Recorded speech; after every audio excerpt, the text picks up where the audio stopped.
अफ़ग़ानिस्तान में हुकूमत में वापसी के बाद तालिबान ने ख़वातीन पर बहुत सी पाबंदियां लगा दी हैं।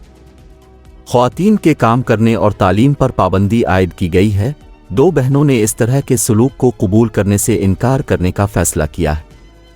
वो अब तालिबान के ख़िलाफ़ मुज़ाहमत करने के लिए अपनी आवाज़ की ताकत को इस्तेमाल करते हुए मौसीकी का इस्तेमाल कर रही हैं।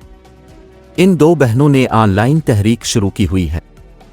इन दो बहनों का कहना है, हमें गाना गाने के लिए अपने दरवाजे और खिड़कियों को कंबलों से ढकने पड़ते हैं। हम नहीं चाहते हमारे पड़ोसी हमारी आवाज़ सुने। इन दो बहनों में बुर्क़े में गाना गाया ताकि उनकी शनाख्त ना हो सके।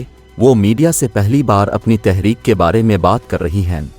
तालिबान की ख़वातीन ने अपने हुकूक के लिए आवाज़ भी बुलंद की, लेकिन उनको सख्ती से दबा दिया गया।